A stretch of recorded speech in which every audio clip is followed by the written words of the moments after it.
My dear students, Namaste.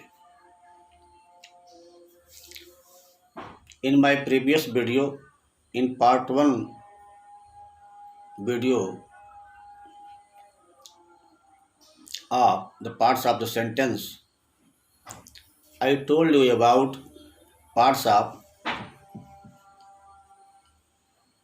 subject part. Now in this video, I will tell you about predicate part. आप जानते हैं किसी वाक्य में दो भाग होते हैं, सब्जेक्ट पार्ट और प्रेडिकेट पार्ट। इस पार्ट में हम प्रेडिकेट पार्ट की चर्चा करेंगे। देयर विल बी या may be a single verb also in predicate part. Predicate part में एक वर्ब भी हो सकता है, जैसे डॉग बार्क्स, कुत्ता भौंकता, तो डॉग सब्जेक्ट हो गया, लेकिन क्रिया जहाँ होती बार्क्स, भौंकना, भौंकता है, ये प्रेडिकेट हो गया, यहाँ सिंगल वर्ब है। लेकिन यह जरूरी नहीं है, it is not necessary that always should be only one verb in predicate part. ये आवश्यक नहीं है कि हमेशा प्रेडिकेट पार्ट में एक ही वर्ब रहे, एक ही वर्ड रहे, अनेक वर्ड हो सकते हैं। उनको क्या कहते हैं, इसी का अध्ययन हम करेंगे।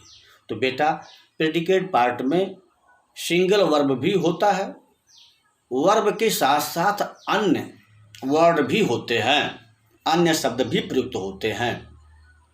तो वर्ब के अलावा जितने भी शब्द प्रयुक्त होते हैं उनको या तो हम ऑब्जेक्ट कहते हैं, ऑब्जेक्ट कहते हैं, कर्म, या कॉम्प्लीमेंट कहते हैं, पूरक कहते हैं। तो कहते हैं कि in predicate part there may be only one verb but it is not necessary always. There may be more than one words with verb. तो those words which are not verb but are present with verb are called object and complement। अब प्रश्न उठता है कि हम किसको object कहेंगे, किसको हम कॉम्प्लीमेंट कहेंगे। तो बेटा, आपको याद रखना चाहिए, साथ साथ सब्जेक्ट पार्ट भी थोड़ा थोड़ा चलता रहेगा। जैसे अब आपको हम प्रेडिकेट पार्ट की चर्चा करेंगे, कहीं कहीं थोड़ा बहुत सब्जेक्ट पार्ट पर भी हिंट डालते रहेंगे, क्योंकि हमने प्रीवियस वीडियो में इसको बता दिया। My father reads the news paper. My father reads the news paper. मेरे पिताजी समाचार पत्र पढ़ते हैं। तो सब्जेक्ट तो यहां पर आप जान जाएंगे, पढ़ा चुका हूं। हु रीड्स, क्या my father, that is subject part हो गया। लेकिन प्रेडिकेट पार्ट कहां से हुआ, रीड्स न्यूज पेपर। तो रीड्स तो बेटा हो गई यहां पर वर्ब, लेकिन वर्ब के साथ यहां पर आ गया न्यूज पेपर। इसे हम क्या कहें, ये समस्या आ गई। यहीं से ग्रामर की जानकारी जरूरी होती है कि रीड्स को जो भी देख लेगा कहेंगे तो सब वर्ब है, लेकिन न्यूज पेपर को आप क्या कहेंगे। तो इसके लिए आपने क्वेश्चन किया what, my father reads what, क्या पढ़ते हैं। तो आपने कहा न्यूज पेपर, अखबार, समाचार पत्र। तो जो उत्तर आया इसे हम कहते हैं ऑब्जेक्ट, कर्म। क्या पढ़ते हैं, अखबार पढ़ते हैं, तो अखबार आ गया कर्म, ऑब्जेक्ट। लेकिन प्रश्न अब उठता है कि there are two objects. Object भी दो प्रकार के होते हैं, दोनों में कौन सा होगा। One object is indirect object and another object is direct object. Grammar में तो सब जानकारी चाहिए। न्यूज़पेपर तो आपने लिख दिया कि साहब क्या पढ़ते हैं, तो कहे अखबार पढ़ते हैं, तो अखबार ने आपने लिख दिया कि दिस इज ऑब्जेक्ट। लेकिन this is not full and correct answer, ये पूरा और सही जवाब नहीं हुआ। यू शुड राइट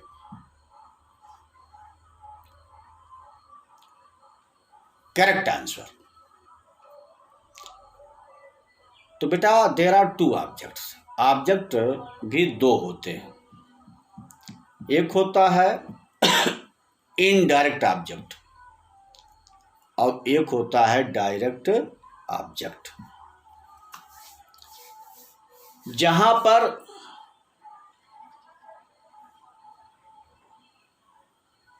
निर्जीव वस्तुएं होती हैं, लाइफलेस थिंग्स होती हैं, वे सब हो जाती हैं direct object. All lifeless objects are called direct object. एक चीज छोड़ करके, पप्पी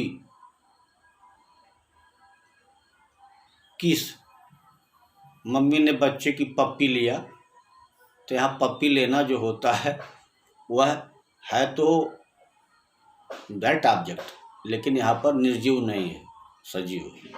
ये एग्जम्पशन है, अपवाद। अमूमन लगभग all lifeless objects are known as direct object. Newspaper, chair, bed, जो भी आप कहते हैं, बेंच, स्टूल, ये सब हो जाते हैं आपके लाइफलेस हो जाते हैं। और जहाँ पर किसी के जीवित का बोध होता है, उसका, उसकी, मैं, मेरा, मेरे, उसके, वो सब हो जाते हैं आपके इनडायरेक्ट ऑब्जेक्ट। जो लाइफलेस नहीं रहेंगे वो हो जाएंगे इनडायरेक्ट ऑब्जेक्ट। जैसे you gave her a pen, you gave her a pen, आपने उसको एक कलम दिया। तो यहाँ पर यू क्या है, हु गेव, कहीं यू, आप, सब्जेक्ट पार्ट। गेव वर्ब हो गया, यहाँ से हो गया प्रेडिकेट पार्ट, तो गेव हो गया वर्ब, मेन वर्ब हो गया। ए पेन, पेन निर्जीव होता है, वो तो हो गया आपका डायरेक्ट ऑब्जेक्ट। लेकिन हर, उसको, जिसको दिया होगा, जिसने लिया होगा, वो जीवित होगा ना, तो हो गया आपका इनडायरेक्ट ऑब्जेक्ट। तो कहने का मतलब यहाँ पर हो गया इनडायरेक्ट ऑब्जेक्ट। तो आप प्रेडिकेट पार्ट में होता है वर्ब, उसके बाद होता है ऑब्जेक्ट। एक चीज बच रहा है कॉम्प्लीमेंट, पूरक। इसके बाद भी कोई वाक्य अगर नहीं पूरा होता है कभी कभी, तो उसमें कुछ जोड़ दिया जाता है।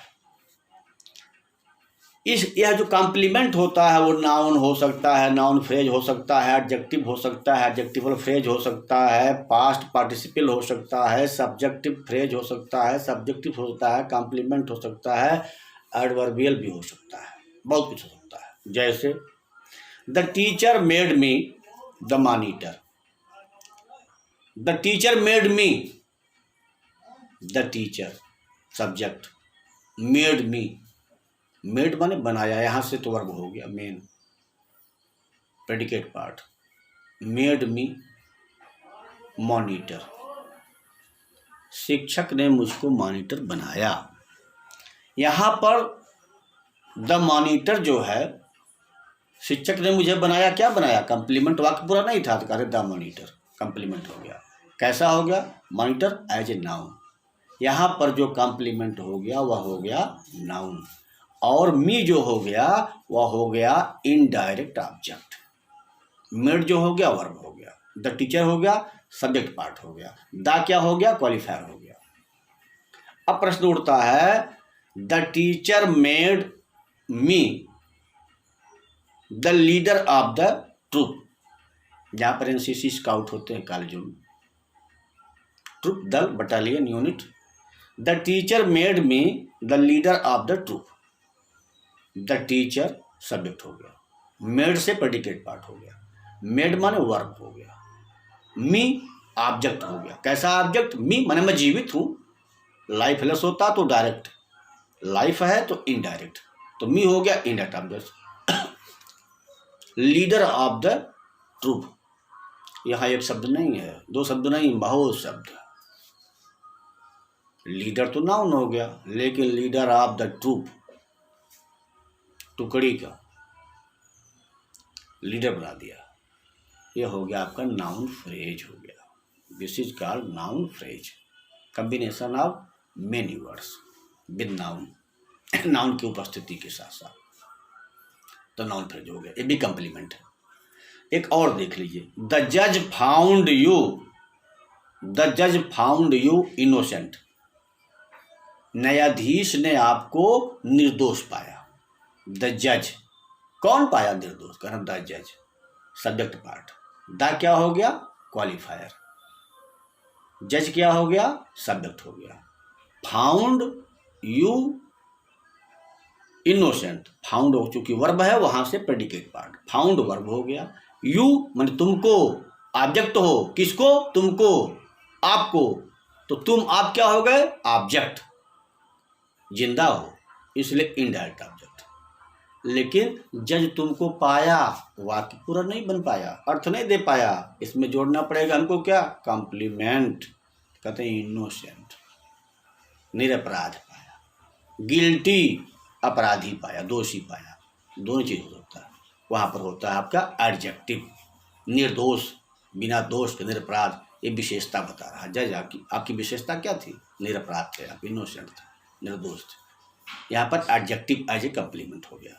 इसी प्रकार से he felt himself tired, he felt himself tired, he felt, he subject हो गया, इसमें कोई भी क्वालिफायर और डिटर्मिनर नहीं है, फेल्ट से शुरू हो गया, he felt himself tired, felt verb, himself खुद ही, खुद जिंदा है, इनडायरेक्ट ऑब्जेक्ट। टायर्ड, टायर एक शब्द होता है, टायर थकना, टायर्ड पास्ट पार्टिसिपल है, तो यहाँ पर कंप्लीमेंट जो है पास्ट पार्टिसिपल है। ये वाक्य को पूरा करने के लिए, अर्थ को पूरा करने के लिए शब्द बाद में जोड़े जाते हैं। इसी प्रकार आप देख लीजिए कि एडजेक्टिवल फ्रेज क्या होता है, they have much for their old age, they have much, इसका मतलब क्या हुआ, बहुत कुछ हो, कुछ नहीं, फॉर देयर ओल्ड एज,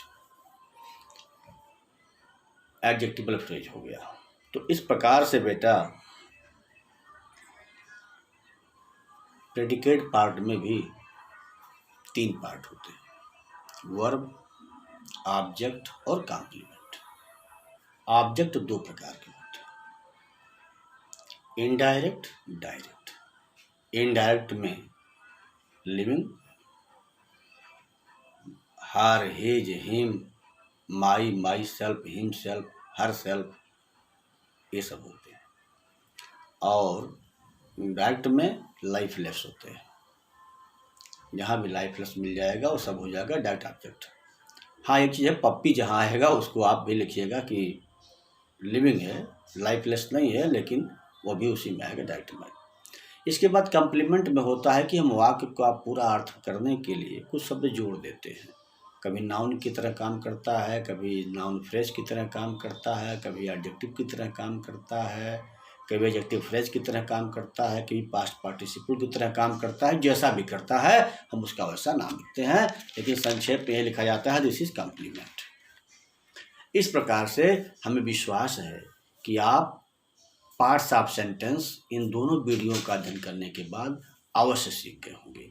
अब आपको word, sentence, subject, predicate, qualifier, determiner, adjectival phrase, gerund, infinitive, object modifier, predicate में वर्ब, ऑब्जेक्ट और कंप्लीमेंट के बारे में कोई संशय नहीं होना चाहिए। There should be no doubt in your mind about these.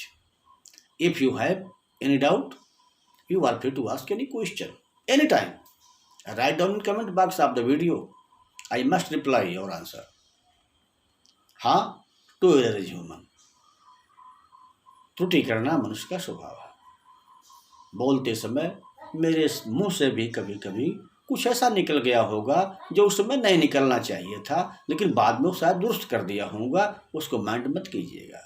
ये सबके साथ होता है। अगर लिखा लिखाया रटा रटाया सामने रख करके बोलते तो शायद ऐसा नहीं होता, लेकिन टू इज ह्यूमन। फिलहाल इसके अलावा हमारा आपसे एक निवेदन है, बच्चों, now this time we are reading online because seeing the present condition of transmission of coronavirus, our central and state government have declared national lockdown. All shops and markets are closed. We are living at our homes. I am your well-wisher, teacher, brother, friend, helper. What you think about me? जो भी आप मुझे मान लें। Being a citizen of India, being your well-wisher, I pray you, I request you, I appeal to stay at home. Be safe and make nation safe. सर्वे भवन्तु सुखिनः, सर्वे सन्तु निरामयाः, सर्वे भद्राणि पश्यन्तु, मा कश्चित् दुःखभाग् भवेत्। जय हिंद, जय भारत।